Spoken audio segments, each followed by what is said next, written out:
Hello, আমি Shubhankar. Basically এই ভিডিওটা আমার ছন্দহীন চ্যানেলের জন্য বানানো উচিত, বাট তাও আমি এটা স্টে উইথ শুভ মানে আমার যেটা আরেকটা চ্যানেল সেটাতে ছাড়বো। টোটাল আমার 3টে চ্যানেল ইউটিউবে ছিল বা আছে, যার মধ্যে আমার নামের যেটা চ্যানেল শুভঙ্কর ওটা বন্ধ আপাতত। ছন্দহীনও অনেক মাস বা হতে পারে 1 বছর ধরে বন্ধ।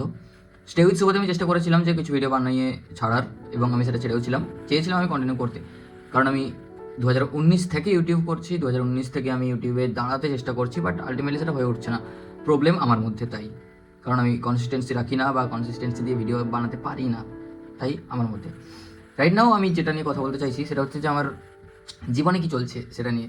কারণ আমি দেখেছি যে অনেকেই এই ভিডিওটা দুটো উদ্দেশ্য: এক, আমাকে আরও ভালোভাবে তোমরা চেনো; দুই, ইমোশনাল কার্ড খেলছি আমি, ঠিক আছে? বাট আমি একটুখানি মানে এতটাই পরিমাণে মেন্টাল হেলথ নিয়ে প্রবলেমে আছি যে আমার মনে হলো যে আমার বলার কেউ নেই, তাই আমি ভিডিও বানিয়ে ছেড়ে দিই। কে দেখলো না তাতে আসা যায় না।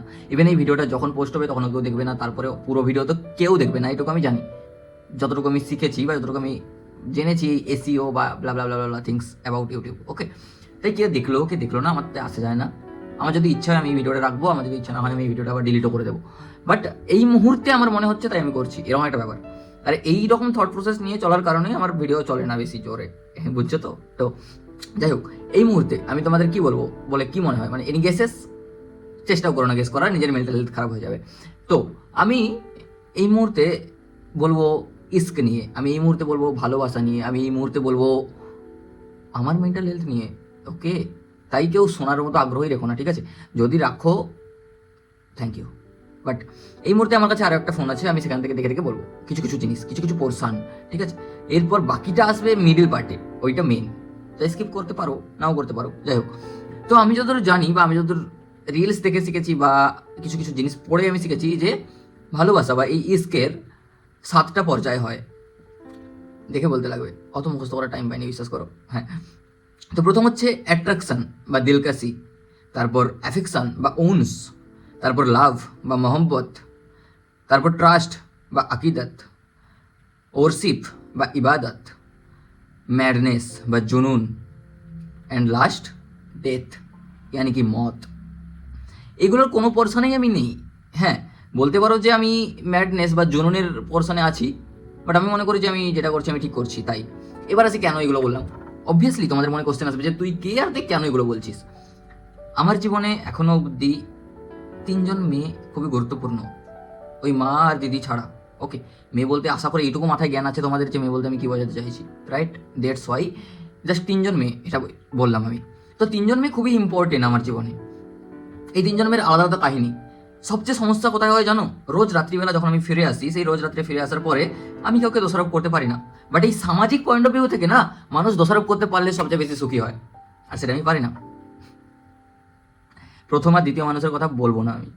যদি জানতে চাও পরে বলবো অবশ্যই, তুমি জানতে চাইলে আমি হয়তো বলবো না, বাট আমার যেদিন ইচ্ছে করবে সেদিন বলবো। আজ আমি বলবো তৃতীয় জনের কথা। তো আমার খুবই পছন্দের এবং খুবই কাছের এবং আমাকে ভালোবাসে আর আমি তাকে ভালোবাসি, সেই রকম একজন চরিত্র আছে। আর সেই চরিত্রটা শুধুমাত্র সামাজিক বন্ধনে আবদ্ধ হয়ে অন্য কাউকে বিয়ে করতে চলেছে, অ্যান্ড আই এম হ্যাপি, কারণ সে সিদ্ধান্ত নিয়েছে আর সে কখনো ভুল হতে পারে না। বাট আমার এখনও আমাদের কথা হয় আর আমি এখনও ওকে কথাই শোনাই। কথা কি শোনাই জানো? কথা শোনাই এটাই যে তুমি সামাজিক কীট, তুমি সমাজের কথা শুনে চলছো।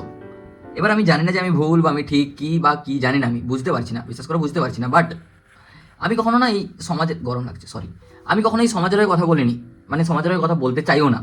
ইভেন আমার ফ্যামিলি মেম্বার্স, আমার মা বাবা দিদি, এই 3জন জানে যে আমি কেমন বা কী ধরনের। তাই আমি সমাজের নিয়ে কথা বললেও না, সমাজের ব্যাপারে আমাকে কেউ কথা বললেও না, ওরা বলে তুমি ওর সাথে কথা বলো, এরকম একটা ব্যাপার। তাই হতে পারে যে আমার, এবার সে যেহেতু মেয়ে, সামাজিক মেয়ে, তো মেয়েদের একটু লেভেল তো কমই থাকে। এবার যারা ফেমিনিজম মারাতে আসবে, ভাই দেখো না ভিডিওটা, বাস্তবে ওটা হয় না। বাস্তবে ওটা হলে আমি আজকে এই ভিডিওটা বানাতাম না, ঠিক আছে? নাটক একদম মারিও না। বাট ব্যাপারটা হচ্ছে যে ওর বিয়ে ঠিক হয়ে গেছে, ওর বিয়ে ঠিক হয়ে আছে, হয়েছিল সেটা জেনেই আমরা একে অপরের কাছে আসছিলাম। বাট ব্যাপারটা হচ্ছে যে আমি আর ও, আমরা দুজনকে খুঁজে নিয়েছিলাম আর ওকে প্লেটে সাজিয়ে কারোর কাছে তুলে দেওয়া হয়েছিল, এইটা পার্থক্য। ওটা সমাজ ওকে দিয়ে দিয়েছিল আর আমরা দুজনকে খুঁজে নিয়েছিলাম। তাই আমি হয়ে গেছিলাম অভ্যাস, আমি শুধু ছিলাম ওর অভ্যাস, নিত্যদিনের অভ্যাস। আমাকে হয়তো ভালোবাসেও নি, বলেছিল ভালোবাসি, আই রেসপেক্ট দ্যাট, বাট আমি মানছি না যে ও ভালোবাসে আমাকে।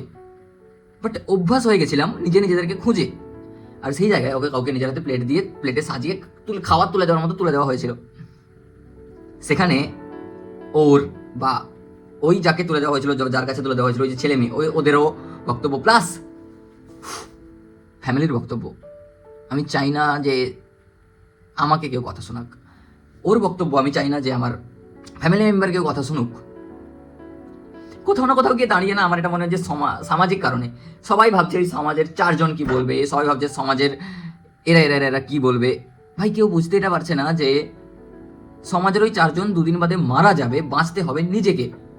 ভাই মেয়েটা রোজ কান্না করছে, মেয়েটা রোজ গুমড়ে মরছে, বাট গুমড়ে মরার পর এটা ভাবছে যে গুমড়ে মরার পরে এটা ভাবছে যে আমার পরিবারকে কেউ যেন কথা বলে, কেউ যেন কথা বলতে পারে। কে বলবে? সমাজ। আমি না মেন্টাল হেলথে খুব ঠিক নেই, বাট সিম্প্যাথি তো চাইছি না, একদম বলছি সিম্প্যাথি আমি চাইছি না, but I don't know how to tackle it. আমি ওকে এটাও বলেছিলাম যে চলো পালিয়ে যাই, যেখানে আমি নিজেই পালিয়ে যাওয়াতে সম্মতি না, বাট আমি বলেছিলাম পালিয়ে যাই, চলো আমি দেখে নেবো, আমি আমার মাকে ছেড়ে যেতে পারবো না। Okay, I respected that. But somehow আমি জানি যে আমার এই থোবড়া, আমার এই ক্যারেক্টারগুলো দেখে, মানে ওই সামাজিক অ্যাঙ্গেল থেকে দেখা আমার ক্যারেক্টার বা আমার থোবড়া দেখে কেউ আমাকে কেউ চাইবে না, এটুকু আমি জানি। বাট সামহাও আমি এটুকু চাইছিলাম যে মেয়েটা খুশি থাকুক, সুখী থাকুক। খুশি থাকা তো বাইরের দিকের, সুখী থাকাটা important, right? Mental health. But না মেয়েটা মেন্টাল হেলথে ঠিক আছে, না মেয়েটা খুশি আছে, না মেয়েটা সুখী আছে। But at the end of the day মেয়েটা আমাকে রোজ বলে আমি ওকেই বিয়ে করবো, আমি ওকেই চয়েস করেছি, বা আমি ওকেই বেছে নিয়েছি, আমি ওকেই ওর প্রতি সিদ্ধান্ত নিয়েছি ভবিষ্যতের কথা ভেবে। যে ভবিষ্যৎটা খুব অন্ধকার, এটা আমি বোঝাতে পারিনি। আই ডোন্ট নো আমি কিভাবে বোঝাবো এটা। এই যে ভিডিও বানিয়ে নাটক করছি না, এটার কোনো কারণ নেই, বাস আমার কথা বলতে ইচ্ছে করছে এখন এই মুহূর্তে, আমার কথা বলতে চাইছি আমি, তাই আমি কথা বলছি, আর আমি বলবো এরপর। তো এটা আমার জানি না এরপর আমার কি হবে, মানে কি হবে ইন দ্য সেন্স মেন্টাল হেলথের। বেঁচে তো আমি থাকবো, আমাকে থাকতে লাগবে না, আমি থাকবোই, চাপ নেই, কেউ কিচ্ছু করতে পারবে না আমার। বাট মেন্টাল হেলথের না একটুখানি টাফ সিচুয়েশনে চলছে, that's why I am recording this video and I will post this video. Okay, now আমি একটা গান শোনাতে চাই, এটা দেখে দেখে, মানে আমার ওই ফোন আরেকটা যেটা আছে সেটা দেখে দেখে আমি একটা গান শোনাতে চাই। ওই গানটা শুনে এই ভিডিওটাকে এন্ড করে দেবো। এবার এই গানটা না আমার একজন স্যারের লেখা, একজন স্যারের এই গানটা আমি আগেও পোস্ট করেছি আমার ফেসবুকে, বাট ইউটিউবে হয়তো প্রথমবার। বাট আমি এটা দেখে দেখে করবো, সরি ফর দ্যাট, আমার লিরিক্স মুখস্থ হয়নি, but I am so very much connected with this lyrics. তাই আমি এই গানটা করে ভিডিওটা এন্ড করে দেবো, পোস্ট করবো, জানি না এরপর কী হবে। তো এই গানটার যে টাইটেল সেটা হচ্ছে তুমি কি দুহাত বাড়িয়ে, এরকম একটা টাইটেল আমার স্যার লিখেছিলেন, আর আমার গানটা খুব পছন্দের। তুমি কি দুহাত বাড়িয়ে চেয়েছিলে কখনো আমাকে, বলেছিলে একবারও কি ভালোবাসো আমাকে, যেমন করে সূর্যটাকে জড়িয়ে রাখো আষ্টে পৃষ্ঠে, তেমনি করে কখনো কি জড়িয়ে রাখো আমাকে, যেমন করে বুকেতে মাথা রাখো বালিরাশি, তেমনি করে কখনো কি আগলে রাখো আমাকে, বুকে আগলে রাখো আমাকে। এই তো দেখো এলাম আমি তোমার ডাকে সাড়া দিয়ে, দাও না গো প্রিয়তম একটি বার ছুঁয়ে, যাচ্ছ কেন ফিরে বলো কোন অভিমানে, দাও না গো নোনা ঢেউয়ে একটি বার ছুঁয়ে, দাও না গো ধুয়ে গো যত আছে যন্ত্রণা,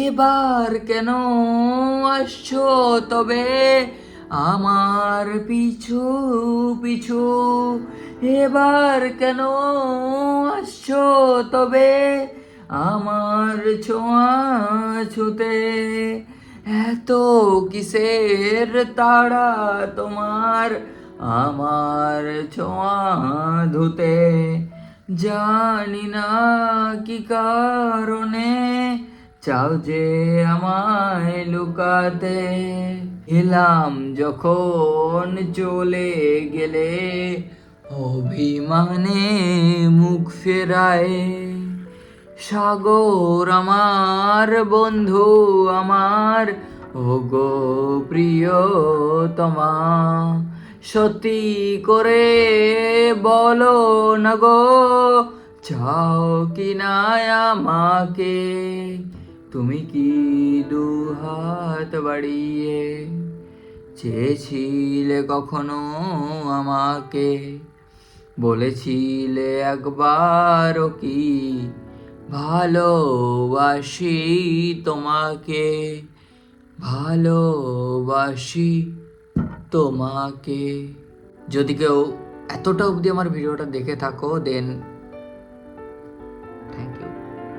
thank you so much, so much.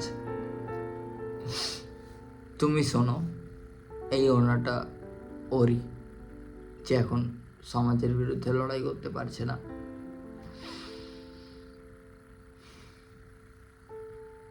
আর এই ওড়নাটাতে ওর গন্ধ আছে।